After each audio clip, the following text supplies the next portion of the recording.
Para mí, esta es la parte más triste de mi historia, ¿de acuerdo? Es la parte que jamás debería haber sucedido. Ella me dijo, mamá, vi a mi padre enviando un mensaje a una mujer con un corazón pequeño. Fue una infancia relativamente tranquila, porque tengo una historia muy peculiar, ya que mi madre era 20 años mayor que mi padre. Cuando mi madre comenzó a salir con mi padre, ella tenía 39 años y él tenía 19. Incluso bromeábamos que cuando ella tenía 18 años, dijo, aún no ha nacido el hombre que me hará feliz. Y así yo nací cuando ella tenía 41 años y mi padre tenía 21. Durante 10 años fue una buena vida donde la edad no fue un problema. Cuando yo tenía 10 años, recuerdo ese día con mucha claridad. Recuerdo la blusa que llevaba mi madre, una blusa blanca con letras azules. Mi madre me llamó a la habitación ya llorando. Estaba anocheciendo. Se sentó de un lado y mi padre del otro para decirme que mi padre se iba, que se iban a separar. Hasta ese día fatídico recuerdo a mis padres, recuerdo muchas parrilladas en su casa, recuerdo fiestas, recuerdo idas al cine, recuerdo muchas cosas que pararon cuando cumplí 10 años, porque mi padre se fue de casa, encontró a otra mujer de su edad. Cuando él se fue de casa, mi madre tenía 51 años y mi padre 31, así que el peso de la diferencia de edad se sintió. Él se casó con esta otra mujer. Es curioso cómo estas cosas te van marcando, y marcan incluso mi maternidad hoy en día. Él encontró a otra mujer a quien no le gustaba que él me recogiera para pasar el fin de semana, en fin. Y ella siempre le contaba muchas mentiras. Recuerdo que una vez, también recuerdo la ropa que llevaba tenía una falda blanca. Mi padre me recogió para pasar el fin de semana y ella le dijo que yo la había insultado. Usé un lenguaje que él debería saber que no me era familiar. Le dije que no la había insultado y él me pegó.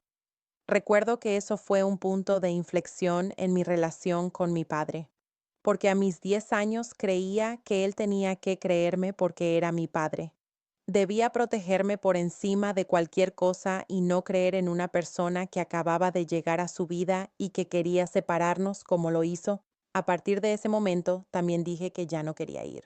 Recuerdo que le dije a mi madre, no quiero ir más porque cada vez que iba había muchas peleas, muchos problemas. Y siendo muy joven dije, mamá, no voy a ir más.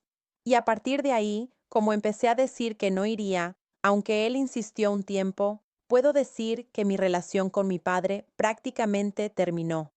Ya no lo recuerdo en un cumpleaños mío después de mis 10 años, ni en un almuerzo de Navidad. Quizás mi memoria selectiva lo borró, no sé. Mi relación con él a partir de ese momento realmente se extinguió. Recuerdo que mi madre en este proceso, yo tenía 10 años. Mi madre falleció cuando yo tenía 36. Y puedo decirte con mucha claridad que mi madre sufrió amargura durante 26 años. Mi madre no fue capaz de superarlo. No porque no quisiera, hizo lo que pudo, trabajó con lo que tenía a mano en términos de conocimiento, pero ella no logró superar aquello. Fue como si la vida de mi madre terminara allí. Ella siguió cuidándome siempre con mucho cariño, a pesar de su dolor.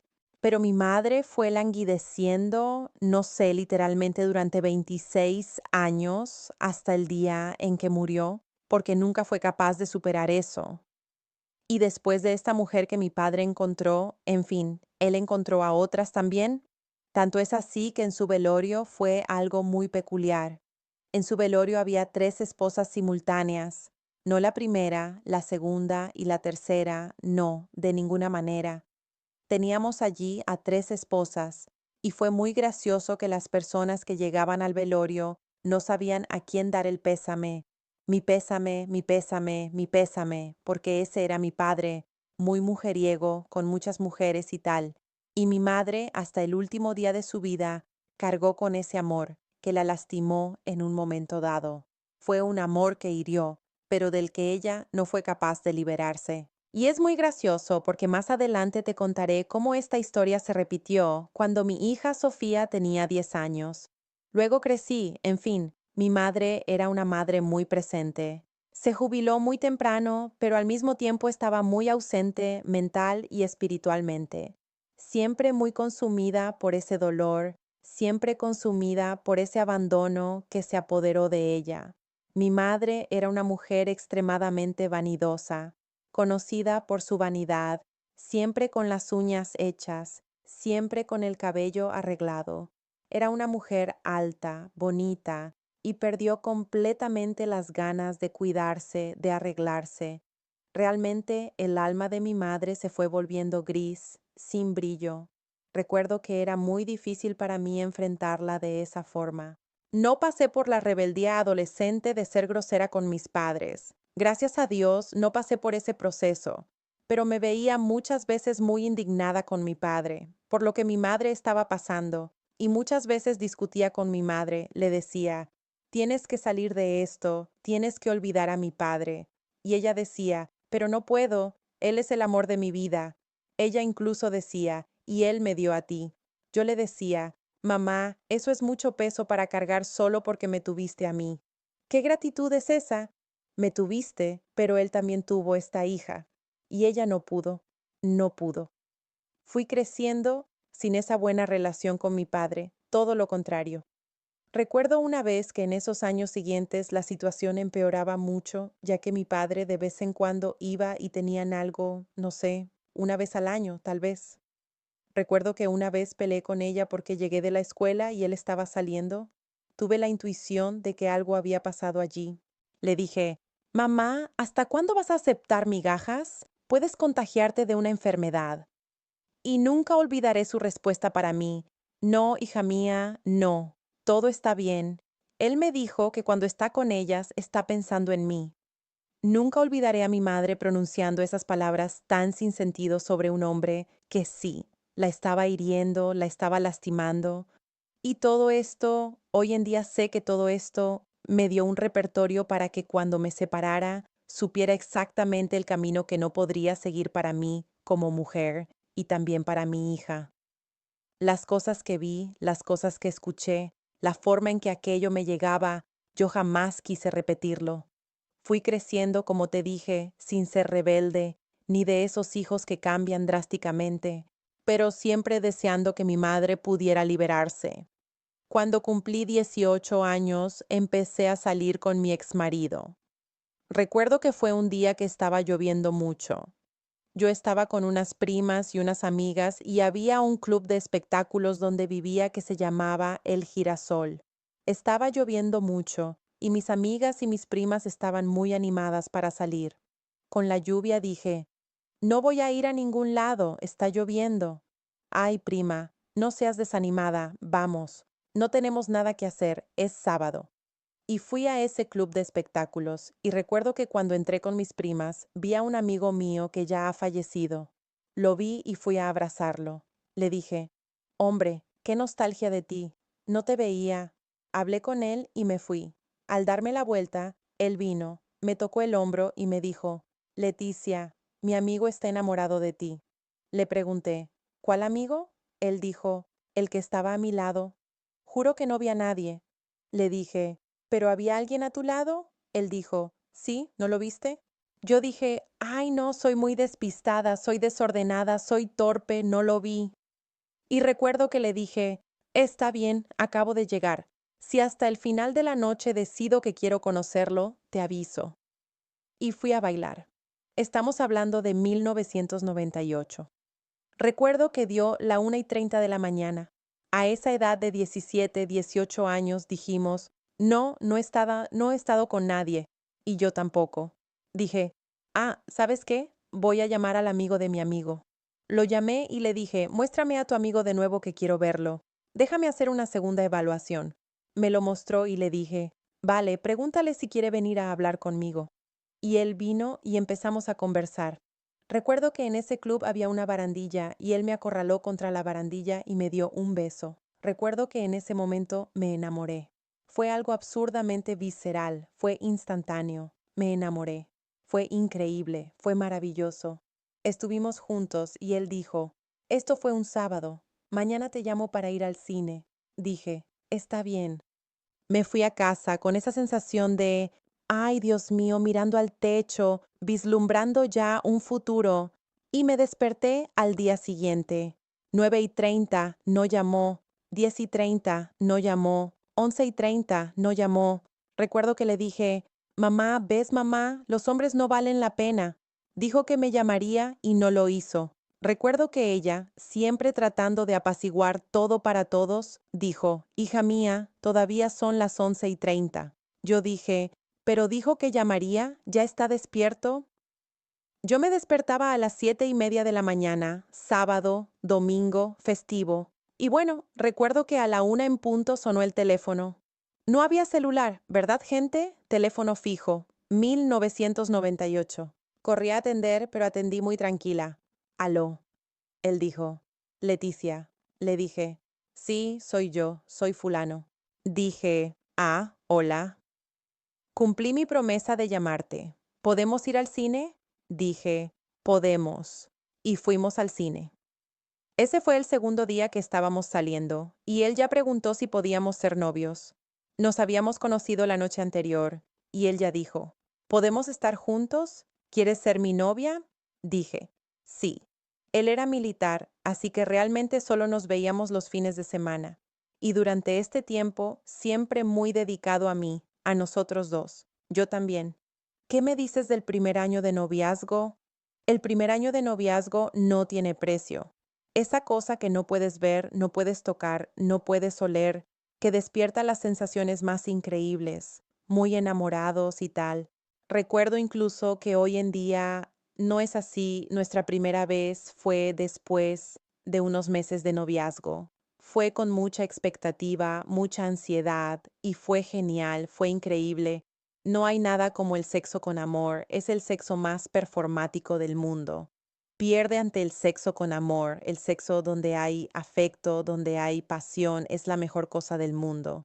Y empezamos a salir y después de 2 o 3 años teníamos nuestras peleas muy comunes. Él nunca fue muy celoso, yo tampoco, porque pensaba que no era necesario. Incluso siendo muy joven, entendía que si estaba con un hombre que me obligaba a buscar pruebas, a buscar llamadas, a buscar manchas de lápiz labial, a buscar cualquier tipo de cosa que no me trajera paz o dignidad, ese hombre ya no valía la pena. Entonces, ese era un papel que incluso yo, a mis 18 años, ya no me prestaba. No voy a buscar, no voy a buscar, no, no quiero saber. Si algo tiene que caerme en el regazo, caerá, me enteraré. Empezamos a planear la boda. Nos casamos en 2007, fuimos de luna de miel, y desde entonces tuvimos a nuestra hija Sofía. Después de muchos años tuve que someterme a tratamiento para tener a nuestra hija. Esto también, creo que lo que aprendí con mi separación y con mi historia, es a estar atenta a las señales. Por ejemplo, él siempre viajó mucho por ser militar, y cuando decidimos tener un hijo, mi tratamiento, muy dolorido, muy doloroso, fue penoso. Lo hice todo sola. Todas las inyecciones que tuve que ponerme, todo lo que tuve que pasar, lo pasé sola. No recuerdo que él estuviera conmigo en ninguna consulta, apoyándome de alguna manera, pero aquello para mí era muy normal, no me llamaba la atención. Y luego tuvimos a nuestra hija, y el matrimonio, cuando tienes un hijo, cambia. Un matrimonio sin hijos, tomo el coche ahora, voy a la costa contigo, con mi marido. Volveré solo el día que quiera, haré lo que quiera, sin dar explicaciones a nadie. Cuando tienes un hijo, las cosas cambian, ¿verdad? Y para tener una familia, tienes que estar dispuesto a eso, porque hay un precio. Es la cosa más increíble del mundo, pero tiene un precio. Llegan fines de semana en los que la conversación será: tenemos que cambiar el filtro del aire acondicionado, hay que comprar la cartulina para el trabajo del niño. Está con la nariz goteando, ve a la farmacia, compra una medicina. Cosas rutinarias de la vida cotidiana que caen allí. Hasta que me separé, él dijo, pero es porque nos separamos con una persona más joven. Porque cuando estoy con ella, me siento más joven, porque voy a raves y voy a discotecas y tomo tragos, bebidas. Y recuerdo que le dije, no tengo cómo ofrecerte eso, no tengo cómo. No existe la posibilidad de ofrecerte una vida sin compromisos, una vida sin precios a pagar por tener una familia. Por más que sea agotador, yo amaba tener una familia. Amo a mi hija, hago todo por ella, y no creo que sea una carga cuidarla. No creo que sea una carga tener que comprar cartulina para el trabajito con el que ella va a sacar un 10. Volviendo a mi embarazo, fue un embarazo muy difícil porque él se fue a servir lejos. Cuando estaba embarazada, me quedé sola todo mi embarazo. Tanto es así que no tuve un baby shower. En ese momento no quise hacerlo porque no me pareció justo que él no participara. Algo que, si volviera en el tiempo, sería una de las cosas que cambiaría en mi vida. Debería haber hecho una fiesta para celebrar la llegada del amor de mi vida, y no lo hice porque él no estaría. Me sentí muy sola. Y mientras estaba embarazada, mi madre se volvió más senil en esa época. Recuerdo que yo no tenía, o ya no tenía, padre, tengo hermanos, pero estábamos mi madre y yo. Recuerdo que yo, con una barriga enorme, manejaba, llevándola al médico, llevándola al mercado, porque ella ya no podía cuidarse sola. Y hoy, cuando me detengo a pensar, estuvimos juntos 25 años, pero gran parte de esos 25 años estuve sola. Fueron 2 décadas y media en las que resolví muchas cosas sola, agilicé muchas cosas sola. Y solo después, cuando te alejas de un problema, no logras verlo, es solo un bulto en realidad. Cuando te alejas y puedes verlo con claridad, como fue mi caso, puedes evaluar mejor varias cosas que sucedieron. Y recuerdo también que en mi resguardo cuarentena posparto, mi suegra, que era maravillosa, vino a quedarse conmigo. Otra señal, un hombre que no es un buen hijo difícilmente será un buen marido. Claro, hay casos y casos. Una madre que es negligente, que nunca fue cariñosa con su hijo, ese hijo realmente no será la respuesta que ella necesita. Pero si un hijo es mezquino, si es avaro con su madre, eso quiere decir algo. Evalúa mejor. Cuando conoces a una persona, evalúa cómo trata a sus familiares, cómo es esa relación, cómo es su sentimiento. Y tuve a mi hija, mi suegra vino a quedarse conmigo. Solo tengo que decir una cosa, mi suegra murió llamándome. Ella tenía dos, tiene hijos, pero la directora del hospital cuando fuimos dijo, Leticia, ella murió llamándote. Mi suegra estuvo muy enferma por un tiempo. Tuvimos que ponerla en una casa de reposo porque había enfermero 24 horas, médico 24 horas, todo el soporte que un solo enfermero en casa no sería capaz de dar. Y la directora siempre decía, Leticia, ¿se acabó algo? Doña Elena, ¿necesita un camisón? Puede contar con mi nuera. Doña Elena, su colirio, puede llamar a mi nuera que mi nuera lo resuelve. Entonces, mi suegra murió llamándome. No murió llamando a los hijos que están vivos. Creo que eso también dice mucho. Son varias cosas puntuales, sumadas. Y tuve a mi hija, y ella fue a mi casa a quedarse conmigo. Recuerdo un día específico en que él estaba abajo. Vivíamos en una casa de 2 pisos. Recuerdo que ella dijo, Hijo mío, ve a estar con tu esposa. Mi resguardo fue muy complicado también. Tuve muchos gases, mucho dolor al amamantar. Fue muy difícil. Salía sangre de mi pecho, de mi pezón, en la boca de mi hija. Todo muy complicado. Y recuerdo que ella decía, ve a estar con tu esposa, porque ella hacía mucho por mí. Me bañaba cuando lo necesitaba, porque tenía muchos dolores y muchos gases. Pero él estaba en casa y no lo hacía. Es muy curioso que en ese momento tampoco me llamó la atención. Hoy en día, cuando me detengo a recordar, Dios mío, no fue conmigo al tratamiento, no me cuidó en mi resguardo. Esta conciencia vino después de la separación. Es verdad, recuerdo a doña Elena diciendo que él tenía que servir para estar conmigo. Y creo que mi suegra no tenía por qué pedir eso. Acababa de darle un hijo, la mayor bendición de la vida de una persona. Para mí no necesito que nadie esté de acuerdo, solo que respeten, pero para mí es la cosa más increíble del mundo. Y él no estaba allí con ella. Pero aún así, creo que lo que guió mi vida en esa relación fue que, independientemente de cualquier cosa, yo quería una familia. Yo no tuve mi familia. Recuerdo que cuando era pequeña, iba a jugar a casa de mis amigos, Y si el padre y la madre estaban en casa almorzando juntos, aquello era una puñalada en mi pecho. Siendo niña sentía envidia, por más feo que sea admitirlo, sentía envidia. Entonces, en mi vida adulta, quería que aquel cuadro de la familia, del padre, de la madre, del hijo, se hiciera realidad para mí. Y siempre fue lo que guió mi vida con él. Tuvimos a mi hija, y él siempre viajaba mucho, y yo siempre noté inseguridad en él. Él también fue abandonado cuando tenía 4 años por su padre. Volvieron a hablar. Después de nuestro matrimonio, en gran parte por mi insistencia, en realidad, cuando nació mi hija Sofía, el padre de él se puso en contacto y quiso ir a nuestra casa a conocer a la nieta.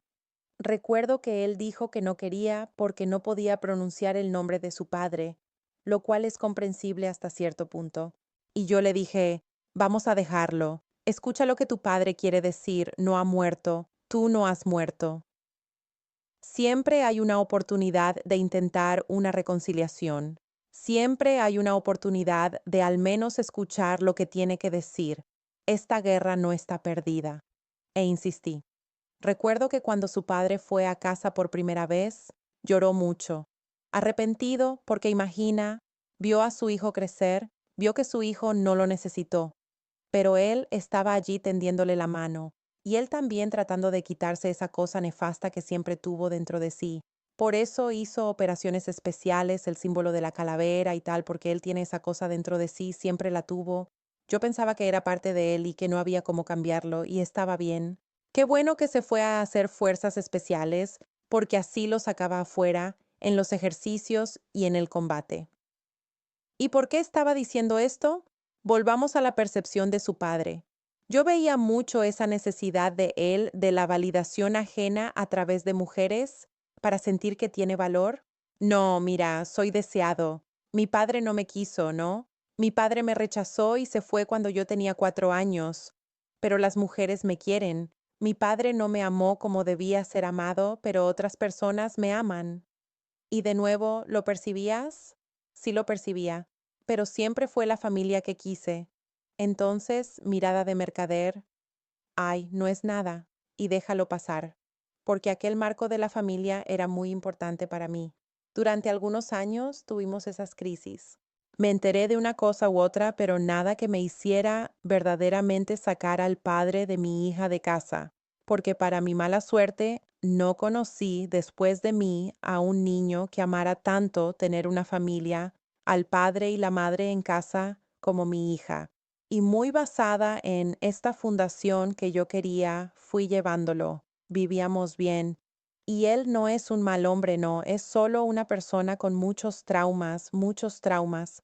Recuerdo que su madre dijo que, incluso cuando su padre se fue de casa, él se quedó tartamudo, y ya con 5 años volvió a usar pañales. Sabiendo esto, siempre tuve una mirada más paciente, más caritativa. Yo también había tenido una infancia complicada, así que lo dejaba pasar. Estuvimos casados todo este tiempo. Nuestro sueño cuando estábamos juntos era venir a vivir aquí donde estoy hoy, que es en Miami.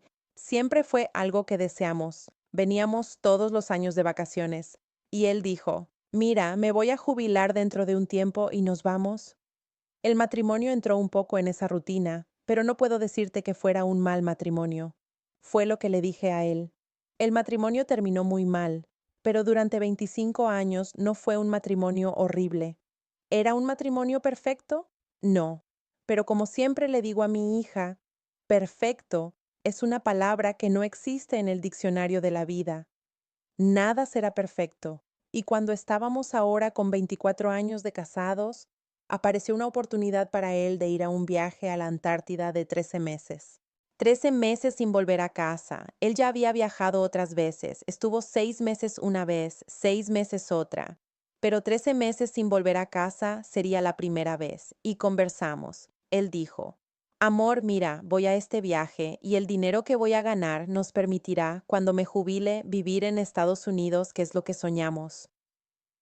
Entonces, conversado, planeado, yo estuve de acuerdo, él estuvo de acuerdo. Mi hija Sofía lloró mucho, pero hablamos con ella, que era por nuestro futuro. Y él se fue a este viaje a una estación que tiene, no sé, 300 metros cuadrados. Siempre digo que es un gran hermano muy empeorado, porque en Gran Hermano se está solo 2 meses, hay piscina, hay sol, hay fiesta, hay comida rica. Él estaba en una estación donde era puro hielo durante 13 meses sin poder salir. Entonces, realmente creo que es alienante y desesperante. La despedida fue muy difícil, fue un llanto. Incluso se lo dije a él cuando nos estábamos separando. Un recuerdo muy vívido que tengo fue el día que salió de casa para ir al viaje. No nos dejó llevarlo al aeropuerto porque dijo que sería peor. Así que fue un llanto en casa. Él iba a la puerta y volvía, olía mi cabello. Iba y volvía, olía mi cabello. Y yo le decía, vete amor, tienes que irte. Él olía y decía, no sé cómo voy a hacer para vivir sin ti estos 13 meses, no sé cómo voy a vivir. Y yo le decía, lo sé amor, pero será por nuestro bien. Basado en un matrimonio que no era de 1 año ni de 2 años. Estamos hablando de 24 años de matrimonio. Y él se fue, y gracias a Dios hoy en día, a diferencia de cuando empecé a salir con él, tenemos internet. Cuando empecé a salir era con teléfono público y fichas, hoy en día era posible verlo todos los días, y así lo hizo. Fueron 13 meses y durante todos los días no hubo ni un día que no me llamara por videollamada. Me llamó todos los días de video. Habló conmigo, habló con mi hija. Te amo, te extraño, no veo la hora de volver. Mensajes escritos, pero también mirándome a los ojos, porque podía solo llamar, solo enviar un mensaje. No, él llamaba, me miraba a la cara y decía, te amo, me muero de nostalgia, y enviaba poemas. Incluso cuando fui a montar mi proceso de separación, se lo mostré a la abogada y ella dijo, Leticia, este es uno de los casos más escabrosos que he visto, porque no se puede entender. Recapitulando, él iba a volver el 24 de noviembre. En octubre, un mes antes, cumplimos 25 años juntos. Un mes antes de que él volviera a casa, prestemos atención a esto, y me envió un ramo enorme con una tarjeta. Que podamos estar 25 años más juntos. Eres el amor de mi vida. Entonces, para mí todo estaba muy bien, todo estaba muy normal. No cambió en una llamada. Viajé a Suiza, España y Portugal por trabajo. Me quedé en casa de un amigo nuestro en Portugal, que es amigo de cuando éramos novios, y él llamaba todos los días. Gracias, Alejandro, por cuidar de Leticia, y tal, amoroso, atento, sin ninguna señal de que algo estuviera mal. Recordando que antes de que él viajara también, porque la gente dice, una relación de 24 años tiende a enfriarse, tiende a tener altibajos, no había crisis financiera, que sabemos que la crisis financiera derriba a la pareja. La falta de dinero, no hay amor, no hay deseo que resista. No había crisis financiera, no había crisis amorosa. Creo que una de las cosas más difíciles para mi hija fue esto. Ella nunca vio a sus padres peleando, agrediéndose o discutiendo. Todo lo contrario, los padres siempre muy cariñosos. Un poco antes de que él viajara, estábamos en la fila de la caja. Mi hija Sofía estaba en la escuela. Estábamos solo nosotros dos y nosotros en la fila y tal, besándonos.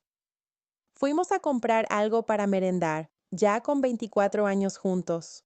Recuerdo que la señora detrás de nosotros dijo, recién casados, ¿verdad?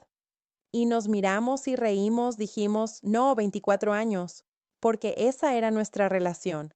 Eso fue lo que mi hija siempre presenció. A diferencia de cuando una pareja se separa.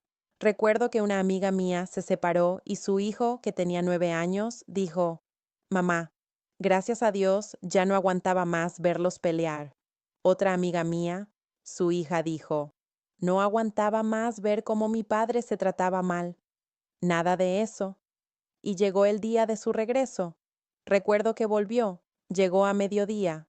Por la mañana envió un mensaje diciendo que ya estaba en Chile, que estaba llegando a nuestra nación. Escribió el día que regresó. Amor, estoy en Chile, estoy llegando, te amo, nostalgia. Fuimos al aeropuerto. Mi hija Sofía muy ansiosa. Ella tiene, siempre tuvo, desafortunadamente ya no tiene, una adoración por este padre. Lo llamaba mi Rambo, el héroe de mi vida, el hombre más increíble del mundo. Entonces ella, muy nerviosa, durmió el día anterior. Hicimos carteles, preparé, puse globos en casa, hice cena, toda una preparación, una escenografía para el regreso de aquel hombre que hasta entonces era amado. Cuando llegamos al aeropuerto, todas las esposas estaban allí. Imagina la confusión, todos regresando después de 13 meses. Empezaron a salir y veíamos a todos los hombres corriendo hacia sus familias. Venían con la mochila, con todo, corriendo. Él no vino, vino caminando normalmente. Entonces mi hija corrió hacia él. Es incluso un video difícil de ver porque yo estaba filmando, porque imaginé, tenía una película montada, un guión en mi cabeza, él llorando y ella también, él cargándola. Y él vino caminando normalmente, como si hubiera venido del mercado ahora mismo. Mi hija corrió a abrazarlo y lloraba, y él solo, ay, hija mía. Pero en ese momento, como te dije, tiendo a ser complaciente. Entonces pensé, caramba, 13 meses fuera de casa, todavía se está adaptando, debe haber sido un lavado de cerebro. Estar tanto tiempo viendo esa cosa blanca gris sin vida. Y recuerdo que volvimos a casa y estaban los globos. En ese día, Carmen, que trabajaba conmigo hacía 2 décadas y era maravillosa, que extraño mucho, también le dio un abrazo, pero él muy distante, gélido, ¿sabes? Cuando una persona está inerte a lo que está sucediendo a su alrededor. Y yo estaba haciendo camarones y él se fue a dormir. Luego dijo, hija, ven a dormir con papá. Pensé, listo, mejoró, va a dormir con ella. En eso, él se despertó. Yo estaba haciendo camarones, hablando con una amiga mía por videollamada. Recuerdo que él vino por detrás de mí, me dio un beso aquí, me olió, me abrazó por detrás, que siempre me encantó ese abrazo por detrás, y dijo, amor, voy a ducharme. Incluso pensé, listo, ¿ves? Está volviendo a la normalidad. Pero luego empezó a anochecer. Y mientras anochecía, mi hija se quedó con él en el sofá y yo fui a hacer otra cosa, medio que desempacando su maleta, sacando las cosas. Ella vino hacia mí y me dijo, para mí, esta es la parte más triste de mi historia. ¿Está bien? Es la parte que jamás debería haber sucedido. Ella dijo, mamá, vi a mi padre enviando un mensaje a una mujer con un corazón pequeño. Le dije, ¿cómo así, hija? Sí, él escribió. ¿Qué escribió? No sé lo que escribió, pero puso un corazón pequeño. Y corazón pequeño, mamá. Solo se lo enviamos a quien amamos. Recuerdo que escuché aquello, pero seguí haciendo mis cosas porque estaba muy segura de que no era nada. Luego fui a preguntarle y él dijo, no, nada. Le dije, no, pero si ella vio un mensaje, ¿qué es? No, no era nada. Es su impresión. Solo que el hombre es una criatura tonta. Mujer, me vas a arrancar el ojo y voy a seguir diciendo que no. Al hombre lo aprietas aquí y vomita. Y empecé a apretar porque algo empezó a molestarme que hasta entonces no lo estaba. Dije, no, algo está mal, no está reaccionando normal a esto. Y empecé a presionarlo. Él decía que no, que era locura mía, que acababa de llegar. Y yo presionando, presionando, presionando, y él dijo, está bien, voy a hablar. Conocí a una chica en la Antártida, tiene 30 años, estuvimos juntos allí, y ella quiere que me vaya de casa. Y recuerdo que, ¿sabes cuando la persona habla y ya no escuchas la voz, solo tienes la imagen? Un efecto cinematográfico, porque salí del suelo, no podía creer que aquello estuviera sucediendo. Recuerdo que pregunté, ¿qué? Él dijo, sí, empezamos a salir allí. Él estaba casado, pero empezó a ser novio. Empezamos a salir allí, empezamos a estar juntos y luego hablamos y ella quiere que me vaya de casa. Recuerdo que no tuve reacción, solo dije, está bien, ¿y qué vas a hacer? Él, no, no sé. Empezó a llorar y esa cosa y tal, pero mientras él empezaba a llorar, ella empezó a llamarlo, y él estaba dentro de mi casa. Estaba dentro del hogar que construyó conmigo durante 25 años, una historia de 25 años. Jamás un hombre puede atender a una amante dentro de su hogar. No hablo de una construcción con ladrillos, con cuadros, con un sofá. Estoy hablando de un hogar, y ambos deberían tener el mínimo respeto por mi hogar, y él le atendió delante de mí y delante de mi hija. Y recuerdo que mi hija, ¿qué está pasando? Aquella confusión y tal, y yo tratando de decir, no, hija mía, papá está llorando porque descubrió que su amigo está muy mal en el hospital, siempre tratando de proteger. Hoy me doy cuenta de que él nunca fue un padre tan bueno. Yo lo hacía parecer un padre muy bueno porque lo forzaba todo el tiempo. Tanto es así que el día que salió de mi casa como padre, la cosa se desmoronó de una manera increíble. Pero bueno, volviendo, ella llamó y tal. Recuerdo que ese día no lloré, me quedé en shock, no lloré, empecé a sentir muchas ganas de vomitar procesando aquello, porque independientemente de cualquier cosa, si nos quedábamos juntos o no, si él realmente se iba de casa o no, se acabó allí. Se acabó la confianza, se acabó el respeto, se acabó la admiración. Y para mí, aquello ya determinaba un fin, aunque él dijera, no, pero fue una aventura. Ya no importaba más. Solo que en eso empecé a sentirme muy desesperada cuando me cayó la ficha porque ya no sabía soñar sola. Soñé 25 años con él. Ya no sabía ni lo que quería después de 25 años. Empecé a salir con él a los 18. Ya no sabía cuáles eran mis gustos, cuáles eran mis deseos, no los de mi familia. Y esa falta de perspectiva fue un dolor alucinante. Y en esa confusión de si se iba o no, le imploré que se quedara. Le imploré, no, no te vayas. Calma, espera. No, no. ¿Conociste a esta mujer? Y ella, llamando. Recuerdo que ella empezaba a llamar a las 6 de la mañana y él atendía. Eso dice mucho sobre el carácter de un hombre, independientemente de cualquier cosa. Pero yo estaba viendo esto, pero mi desesperación por perder a mi familia era aún mayor. Después, con terapia, me di cuenta de que no era miedo a perderlo a él por todas esas cuestiones que después pude evaluar desde fuera del hombre que es.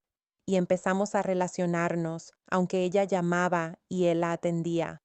Empezamos a tener sexo. Recuerdo que un día tuvimos sexo 3 veces y era algo así de desesperado, con mucha fuerza y con mucho dolor. Una mezcla de sentimientos tan malos. Y luego fui a Chile por trabajo en medio de esta confusión, él todavía en casa. Recuerdo que estaba en Chile trabajando, pero todavía desorientada, con miedo al futuro. Él me llamó por video. No atendí porque estaba trabajando, no podía atender. Me envió varios mensajes. Por favor, atiende, quiero verte. Esto ya mientras se estaba relacionando con la amante. Le dije, no, no puedo ahora, estoy haciendo una entrevista. Y en ese viaje a Chile, como estuve sola, fue la primera vez que pude estar sola en un hotel pensando. Empecé a vislumbrar mi vida si me quedaba con él. ¿Y cuál sería mi vida? La de una mujer que, si el tipo se retrasa 2 minutos en llegar del trabajo, enloquece. Una mujer que estaría siempre desconfiada, que no tendría paz y que acabaría con su salud mental por culpa de un hombre que es un traidor. Y empecé a evaluar si ese era un precio que quería pagar solo para tener una familia. Y luego recuerdo que volví, y todavía nos relacionábamos y ella llamaba y él atendía, y yo diciendo, por favor, no atiendas delante de Sofía. Sofía sufriendo mucho. Mi hija entró en un proceso de mucho dolor también. Hoy digo que mi hija no es la misma. Perdió la parte final de su infancia porque se decepcionó con la persona, una de las dos personas que más deberían amarla en la vida, y eso cambió. Mi hija, que siempre fue vivaz, alegre, sagaz. Hoy veo a mi hija un poco más cínica, incluso con 11 años. Sigue siendo dulce, sigue siendo feliz, pero lleva consigo algo. A los 10 años, cuando descubrió la infidelidad, dijo el otro día, no, mamá, fui yo la que terminó con nuestra familia. Y yo dije, ¿pero por qué? Porque fui yo la que encontró el mensaje de mi papá y ustedes terminaron. Le dije, no, liberaste a mamá de una mentira. No te culpes, tengo que agradecerte. Mamá viviría una mentira, quién sabe por cuánto tiempo. si no la hubieras sacado de ese lugar. Entonces, ella siempre llevará consigo que ella fue quien terminó nuestra familia. No fue así, pero ella lo descubrió. Y cuando tienes 10 años, las cosas tienen otro significado, toman otra proporción. Y luego recuerdo algo que él me dijo. Había momentos en que peleábamos porque él no dejaba de atenderla y ella no dejaba de llamar. Y recuerdo que él dijo, no, pero yo no la acosé, fue ella la que me acosó a mí. Y recuerdo que lo miré cuando dijo eso, cuando intentaba echarle toda la culpa a ella. Pensé, este hombre es un débil, este hombre es un cero a la izquierda, este hombre es un perdedor. Míralo, no es capaz de golpear en el pecho y decir, no tuve carácter, no tuve honor, no tuve hombría, y la acosé y ella, no, un hombre qué. Y fueron varios puntos de inflexión que sucedieron para hacerme llegar hoy donde estoy, bien, feliz, siguiendo con mi vida. Este fue uno de ellos. Fue el momento en que lo miré y dije, ¿para qué quiero esto? Mira a este tipo. Y cuando viajó, era un tipo atleta que hacía triatlón militar. Volvió fumando un paquete de cigarrillos al día, bebiendo mucho, yendo a raves con 50 años. Entonces, suelo decir que no soy una mujer separada, soy viuda en vida. A mi exmarido, la última vez que lo vi fue el día que se fue a la Antártida. Era un tipo decente que cuidaba de su hija, y era querido. Fue la última vez que lo vi. Nunca más vi a ese tipo. Lo que vi después fue una versión choperesca, devaluada, horrible, que en nada se parece a aquel tipo. Y en eso no hubo manera. Le dije, mira, entonces te doy hasta el 6 de diciembre para que busques un lugar para ti. Hasta el 6 de diciembre no encontró. Él dijo, pero ¿a dónde voy a ir? Le dije, pero ese no es un problema mío. Vete a un Airbnb. Y él se fue, quejándose.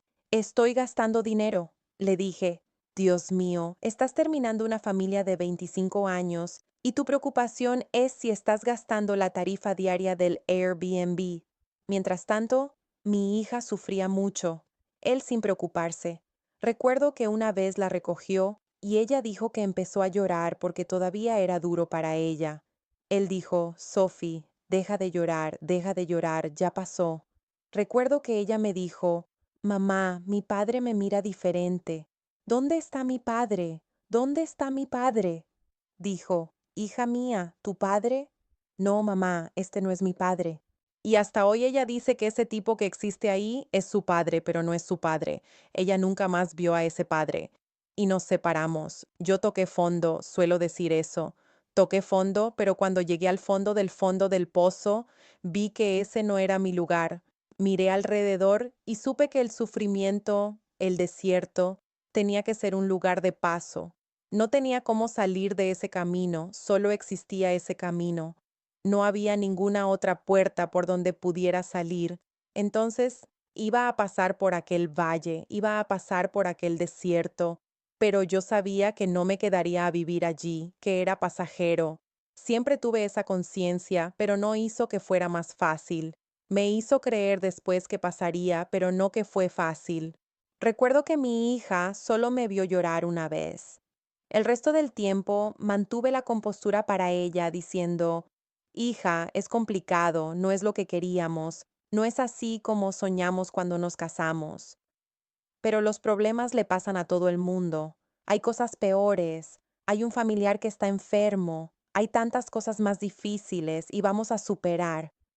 Pero cuando ella dormía, yo lloraba. Cuando me duchaba, yo lloraba. Recuerdo la última vez que lloré. Era Nochevieja, él tenía que recogerla. Llevábamos separados un mes, y ella sufriendo mucho. Mi hija se tiró al suelo. Por favor, quiero a mi familia de vuelta. Él no la llamó a medianoche, el 31. Ella se quedó esperando, esperando, y luego empezó a llorar. Recuerdo que miré a mi hija, estaba acurrucada en un rincón, llorando, sufriendo, y lloré lágrimas que lavaron mi alma, porque decidí que sería la última vez que iba a llorar. Un hombre que hace sufrir a su propia hija. Un hombre que es incapaz de cuidar la salud mental de su propia hija. Un hombre que no vela por el bien mayor de su vida. Realmente no es un hombre para mí. Y otro punto de inflexión, como te dije, fueron varios. Y dije, caramba, Leticia, lo que perdiste fue tiempo. Deja a ese tipo ahí, libéralo. Deja que la vida siga, porque él no es para ti. En realidad, tú no eres para él. Él es poco maduro, no tiene madurez emocional, no tiene madurez espiritual. Y recuerdo que él llamó al día siguiente, el día primero a la 1 de la tarde. Le dije, ¿por qué no la llamaste? Ella se quedó esperando, está destrozada. Ay, porque fui a una rave, a una fiesta y no había cómo. Otro punto de inflexión. Dije, ¿y no podías llamar a tu única hija a medianoche solo para desearle un feliz año nuevo? El primer año nuevo de ella en 10 años sin ti. Era solo una llamada de 30 segundos lo que ella quería. Ay, no había cómo. Y la gente hasta hoy me pregunta, pero Leti, ¿cómo dejaste de quererlo y de amar tan rápido? Y la respuesta que doy a todos es, no quedó nada para amar. No sobró nada para amar. Amas a un tipo, no amas a una persona por su belleza, por su dinero, amas a una persona que puedes admirar, que miras y dices, este tipo es admirable, o porque lucha por la familia, o porque es trabajador, o porque es otra persona, no sobró nada.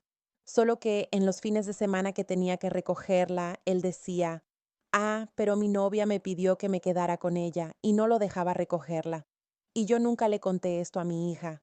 Le decía, ay, el papá, su amigo se rompió la pierna y tuvo que correr a socorrerlo.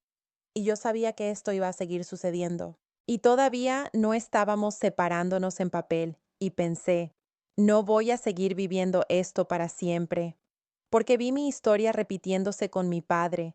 Yo tenía 10 años, mi hija 10 años, una madrastra mala, una madrastra que le impedía recoger a su hija.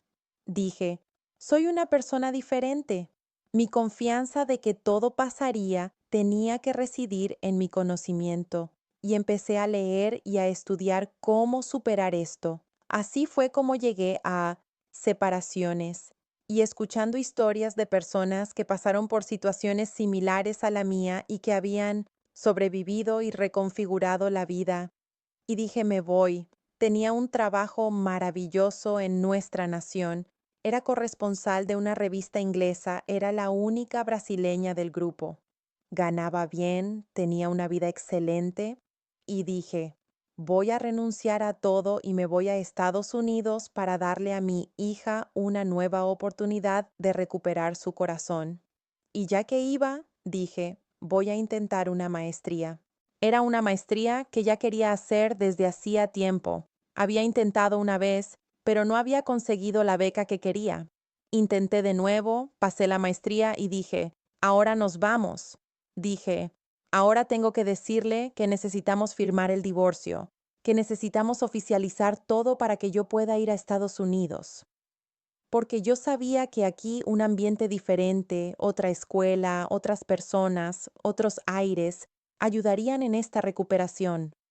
Allí, en nuestra nación, viendo a la madrastra que no lo dejaba recogerla, y él, cuando estaba con la madrastra, muy ausente.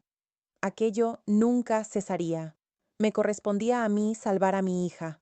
Y recuerdo que lo llamé y le dije, puedes venir aquí a casa que necesito hablar contigo. Y mi hija en éxtasis porque ella siempre quiso vivir aquí. Ama su vida aquí, ama la escuela, ama a sus amigos, se puso muy feliz. Fue la primera vez que vi a mi hija sonreír de nuevo. Cuando le conté que vendríamos aquí, y recuerdo que él se sentó y le dije, entonces mira, necesito hablar contigo, necesito tu cooperación. Las cosas aquí no están muy bien para mi hija. Él me dijo, solo necesita tiempo, en poco lo superará. Le dije, puede ser que sí, pero vemos a muchos adultos desajustados hasta hoy porque no superaron traumas de la infancia. Solo tienes que mirarte a ti. Recuerdo que hizo un gesto. Dijo, está bien, pero ¿qué es? Le dije, entonces fuiste a la Antártida para que ese viaje nos trajera abundancia, más felicidad, más unión, pero fue un viaje que para mí, para mi hija, trajo escasez, dolor y sufrimiento. Pero fuiste a la Antártida porque teníamos un objetivo. ¿Cuál era ese objetivo? Y recuerdo que él estaba así e hizo así. ¿Qué estás diciendo? Le dije. Te estoy diciendo que pasé una maestría, pedí mi renuncia y estamos yéndonos a Estados Unidos dentro de un mes y medio. Y recuerdo que empezó a hiperventilar. No, espera, no entendí. Le dije, tú desististe de nuestros sueños, pero yo tengo a mi hija. Mi hija todavía quiere y yo todavía quiero. No puedo permitir que una tercera persona destruya algo que yo quiero. Jamás puedo darle a alguien ese poder. Y él, pero no, pero ¿cómo así? Le dije, exactamente lo que escuchaste. Solo que, volviendo, esto fue en mayo que vine aquí. En enero vinimos aquí de paseo, a quedarnos 10 días en casa de mi amiga y a ir a Disney con Sofía, porque ella estaba sufriendo. Y bueno, Disney es para cualquier cosa. Dije, hija, vamos a Disney. Dije, voy a encontrar una manera, ella lo necesita. Conocí a una persona y empezamos a salir. Después de que me fui, empecé este noviazgo virtual, nos habíamos encontrado aquí. Vine de nuevo en febrero a quedarme con él. En marzo, en abril y en mayo vine definitivamente con Sofía. Entonces fue la maestría, fue el noviazgo, fueron varias cosas. Recuerdo que le dije, mira, quiero empezar de nuevo con Sofía, creo que ella lo necesita. Y recuerdo que él dijo, no sé si lo voy a permitir. Y recuerdo que mi hija lo miró y le dijo, sí, lo vas a permitir, porque mi madre me va a dar lo que tú no eres capaz de darme, ¿verdad, papá? El sueño que siempre tuve y que tú me prometiste durante 10 años, tú no lo vas a cumplir, pero mi madre sí. Y recuerdo que él agachó la cabeza. ¿Por qué qué iba a decir? Le dije, mira, entonces necesito que pongamos esto en papel. Él, no, no necesita ser puesto en papel. Le dije, pero ¿cómo así? La pensión, otra cosa. Tan pronto como él salió de casa, me ofreció un valor de pensión que no pude creer. Incluso le digo esto hasta hoy. No puedo creer que me miraste a los ojos y me ofreciste esto para nuestra hija. Él sabe que soy una mujer independiente. Tengo mi trabajo, tengo mi vida. Ese dinero jamás sería para mí. Pero negarle algo a tu hijo nunca va a entrar en mi cabeza. Y él dijo, no, pero no necesitas poner nada en papel. Le dije, pero ¿por qué no voy a ponerlo en papel? No, no es necesario. Puedes confiar en mí. Te voy a dar todo lo que acordemos. Le dije, pero hay algo que no mereces y es confianza, ¿sabes? Entonces, lo que dices es efímero, no hay forma. Él, no, pero no es para que pongas nada en papel. Solo que empecé a ver que no la recogía, y si yo pedía algo, era difícil. Dije, caramba, voy a contratar una abogada. Contraté a una abogada de familia, y la primera acción de ella fue la pensión alimenticia. Recuerdo que yo estaba en casa con mi hija y con Carmen, que trabajaba allí, cuando él recibió los papeles y me llamó. Creo que él no lo creía. Es curioso. Él vislumbró este fin porque, como me dijo, yo tengo 45, ella tiene 30 y me siento joven con ella. Él vislumbró este fin, pero creo que cuando todo se concretó, que la cosa realmente tomó forma, se puso rígida, él tuvo problemas para lidiar, porque él no quería firmar, y yo pagué a la abogada para hacer esos papeles. En eso comenzamos un proceso de, ay, nuestro apartamento, ¿qué vamos a hacer?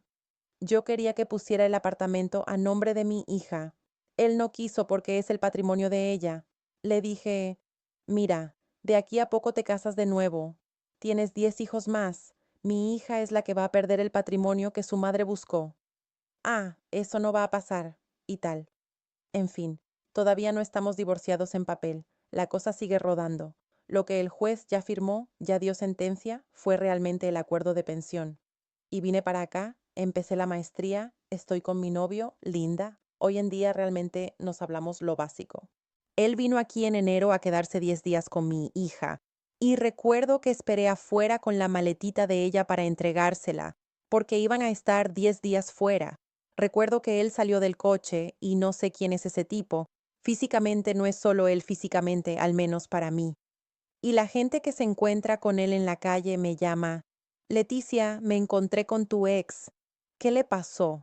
Le dije, gente, no sé, no tengo ningún contacto con él. Está bloqueado de todo, no puede ver nada mío. Él no tiene idea de lo que hago, de dónde estoy, así como yo no tengo idea de dónde está, ni haciendo qué. Pero el otro día le preguntó a mi hija si quería conocer a su novia, y ella le dijo, papá, mete una cosa en tu cabeza, no la voy a conocer ni hoy, ni mañana, ni después, no quiero. Tienes que ejercer tu paternidad conmigo solo, no vas a ser novio y padre en el mismo ambiente, necesitas olvidar eso. Él, hija mía, y tal. Porque la verdad es que ellos combinan. Un tipo que traiciona a una familia de 25 años, una persona que remó allí contigo. Cuando lo conocí, él no tenía el bachillerato, yo ya estaba en la universidad. Le dije, no, vamos a estudiar, vamos a mejorar tus conocimientos, vamos a evolucionar. Entonces, es el tipo, incluso lo digo, su sueño era ser ese comandante de operaciones especiales, COE, aquí en Estados Unidos. Y nunca logró pasar la prueba. Y hoy veo que es porque los COEs tienen un lema, un hombre que traiciona a su esposa o traiciona a su novia o traiciona a su prometida. Si esa mujer va y dice que él está traicionando, él es expulsado de la corporación. Porque un hombre que es capaz de traicionar a la mujer con la que durmió 25 años, caminó con él 25 años, creció, pasó por muchas cosas, si ese tipo traiciona a esa mujer, no va a traicionar a un amigo suyo de la corporación y es expulsado de la corporación, simple así, por ese motivo. Entonces, hoy digo, por eso nunca pasó, fue Dios diciendo, ese tipo no lo merece. Era el sueño de su vida. Lo que más deseó desde que lo conozco era ser un COE. Y nunca fue capaz. Vine para acá, él se quedó allí en nuestra nación. Hoy en día se queda en nuestro apartamento con ella. Me resulta gracioso que mis vecinas, vecinos, envíen fotos. Hubo una que envió una foto en el ascensor. Tomé una foto de ella en el ascensor. No, no se puede. Porque no pueden entender cómo, además de traicionar, ella se sienta en mi sofá, duerme en mi cama. Pero ¿por qué te viniste? Aún así, si yo fuera la amante de un tipo, cosa que jamás sería, no conseguiría quedarme en la casa donde él vivió 25 años con su familia. Y eso para mí es surreal. Entiendo que ella no tiene carácter. Una mujer se queda con un hombre casado, no podemos esperar mucho. Eso ya está claro, ya está entendido.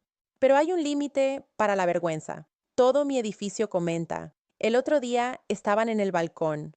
Una vecina me envió una foto. Leticia, es muy fea, es muy mala. Digo, gente, no tienen que enviarme, todo está bien, déjenlo con lo que se merece.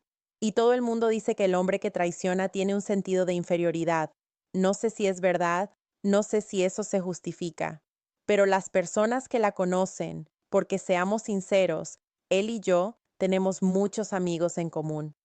Amigos que me vieron crecer con él, amigos que me vieron impulsarlo, amigos que vieron nuestra historia como pareja, como familia, dicen que ella no es nada. Hubo un amigo de él que me llamó tan pronto como se enteró. Mira, te estoy llamando para pedirte disculpas porque yo también estaba allí. Conviví con ella el mismo tiempo que él. Y podría decirte solo que no es bonita, pero eso no importa. A veces la persona no es bonita, pero podría decirte que no es solo que no es bonita, no es interesante, no es inteligente, no tiene buena conversación, no tiene carisma. Ella no es nada. Es una mujer que pasará y nadie la mirará. No entiendo qué le está pasando a él. Y él preguntó, ¿tú no te lo preguntas? Le dije, no, ya no tengo cómo preguntarme. No hace ninguna diferencia para mí. Ya fue. Ese barco ya zarpó y realmente ya no hace más diferencia para mí. Y vine aquí para empezar de nuevo. Hoy amo mi vida. Trabajo como corresponsal para Canal 1 y ahora con una afiliada de Noticias Globales. E incluso este trabajo que tengo hoy fue gracias a mi divorcio. Y digo esto solo para que quien nos está escuchando imagine que no todo es malo. De alguna manera, las cosas buenas volverán a suceder. Una amiga mía que también se estaba separando me llamó para hablar. Me dijo, Leticia, estás en Miami, vas a la playa, paseando, con novio. Ayúdame, yo estoy pasando por esto también.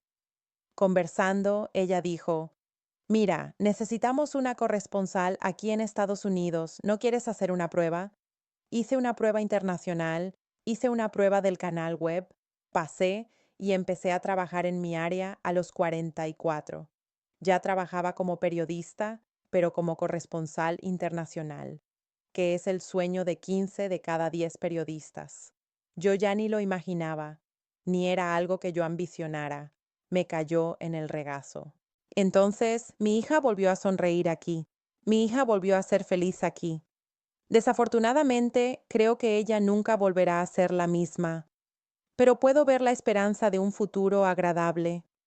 Espero que, ya que sabemos que las mujeres tienden a elegir compañeros como sus padres, ella jamás pase por esto. Incluso le pregunté una vez, si un día ella encuentra un hombre como tú, ¿qué vas a sentir? Y él dijo, tristeza, porque él sabe quién es. Y recuerdo que dijo, pero porque ya no tiene amigos. Cuando fue a la Antártida, hubo una votación de quién sería el RP de la Antártida, en el sentido de relaciones públicas. Si viniera un comandante de Chile o de cualquier otro país, él sería el encargado de recibir a esa persona porque era diplomático y bien visto. Y fue elegido por unanimidad. No hubo segunda opción y regresó enemistado con todos ellos. Entonces realmente no se puede entender, pero lo que puedo decir es que la vida sigue. Jamás conviertas un desierto en tu morada, no es tu morada, es un camino, es pasajero, no es tu lugar permanente, las cosas pasarán.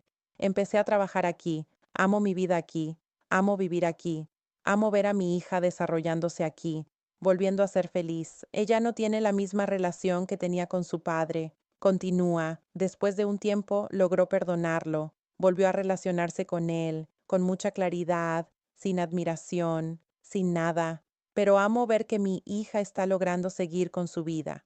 Yo daría, ya se lo dije, yo daría un brazo para que ella no hubiera pasado por esto, porque lo que le dije fue lo siguiente. Podríamos habernos separado, ¿verdad? ¿Qué tiene de malo? Todo el mundo se separa. ¿Cuántas personas divorciadas hay en el mundo? Pero de una manera legal, con respeto a nuestra historia, con cariño por la mujer que caminó con él, con cariño por su hija.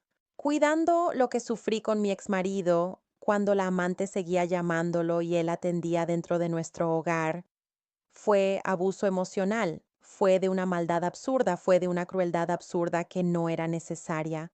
Podríamos haber hablado, yo iba a sufrir, no es que no fuera a sufrir, pero sería un sufrimiento diferente, porque sería con cariño, con respeto. Nos enamoramos de otras personas, puede suceder, por más que no sea deseable, nadie está libre de eso. Yo no lo culpo por eso, lo culpo por no haber cuidado de mí en este final. Tengo 25 años de historia con esta mujer.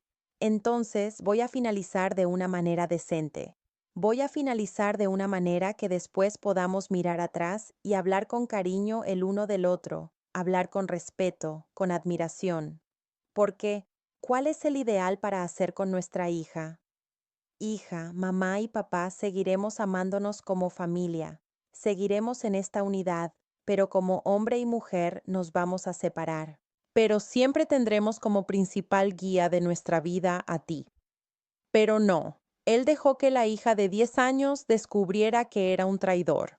Y yo, hoy en día, desde que esto sucedió, lucho. Mi lucha es incesante para que mi hija olvide, no lo hará, porque solo quien tiene amnesia puede decir algo así. Pero que aprenda a convivir con esto, que aprenda a lidiar con esto. Es algo que duele, probablemente dolerá para siempre, pero no necesita paralizar tu vida, no necesita detenerte. Forma parte de ti. No hay cómo extraerlo. pero vas a tener que aprender a lidiar y entender que habrá otro día, habrá otra posibilidad, habrá otro amor o no, pero que siempre es posible empezar de nuevo. Basta con que lo intentemos.